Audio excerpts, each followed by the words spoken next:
Hello students, I Siddharth Joshi, higher secondary English teacher in Tapaswi English Medium School. Today I am going to discuss one of the most essential topic of writing section in English, that is application writing. Application writing has been introduced last year, right, in the board examination, and it is asked in 7 marks. So you can imagine that how important that particular question would be. So that question is none other than a letter writing only, students.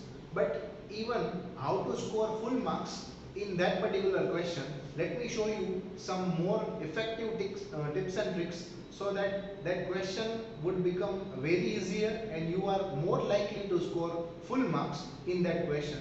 So I don't need to say about that what would be the at where particular side you need to put sender's address, where you need to put receiver's address.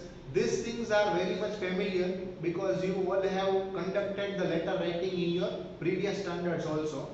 But let me tell you some effective tips and tricks, and what is new in this question is about the biodata, what resume you need to put in that. So you need to introduce the question as the introductory paragraph after the salutation, and in the introductory paragraph what you need to do, you just need to say that I, your name, and then you need to mention the name of the newspaper in which you need to classify that I have seen your advertisement in this particular newspaper and I would like to apply for this post.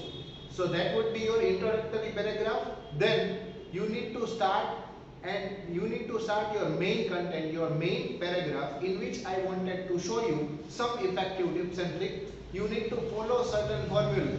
Now you must be wondering, friends, that in English where the formula comes, isn't it a math or isn't it a statistics? Yes, there is one formula which will help you to score full marks in this. So let me show you that effective tips and tricks. In the main paragraph or in the main section, you need to follow one formula, that is PEERR. Let me repeat the formula, that is PEERR. Now let's discuss one by one what this PEERR means. First P stands for your personal information. Your personal information contains your name, your age, your hobbies, your nationality, and your religion. These 5 things would be considered in your personal details, or what you can say, your personal information. Second E stands for your educational qualification.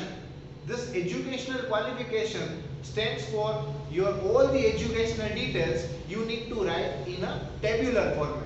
For example, whatever education you have received at the last, so you need to write your educational details in chronological order. Chronological means the last or the latest education which you have received, that should be at the top, then the lastmost, like that. For example, recently you have completed your B.Ed, then B.Ed would be at the top from the university and the grades you have achieved and the year of the degree, that at least these 4 or 5 things you need to mention.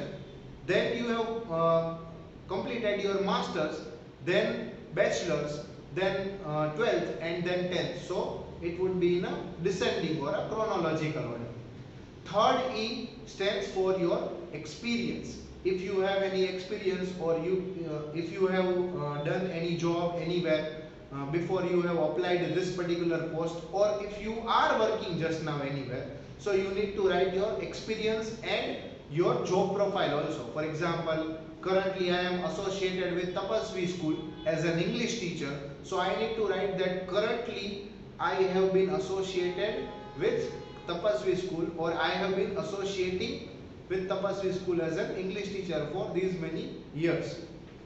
Then third E stands for extra abilities. Now this particular point, you don't need to show or you don't need to write any of the skill which is related to this particular post.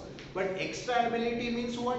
That apart from this job abilities, if you have anything extra, then you need to write in that.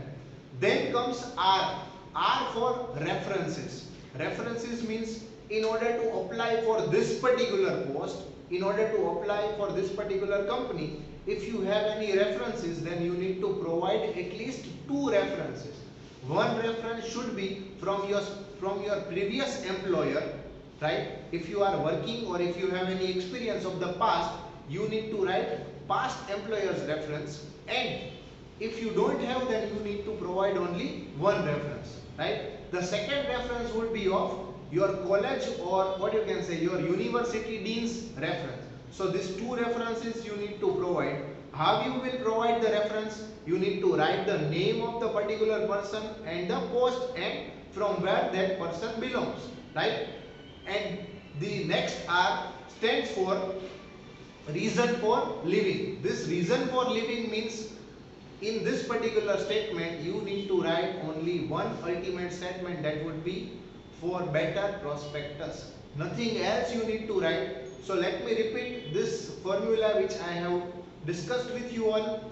PEER means first P stands for personal information, second E stands for educational qualification, third E stands for your experience if you have any, fourth E stands for extra ability, fifth R stands for references, and sixth R stands for reason for living. So this is your biodata, right? And at last, after completion of all this, you need to write a conclusion paragraph that I hope that the information which I have provided would be useful to you and you are likely to give me positive review. And at last you need to write your name and the sign at the right side. So this would be, if you write in this particular way, right, the way I have shown you, you are more likely to score full marks. I hope this information, this tips and tricks would be useful for you. Hope you have enjoyed. I will come up with more tips and tricks for more writing and comprehension questions. Till then, goodbye. Thank you.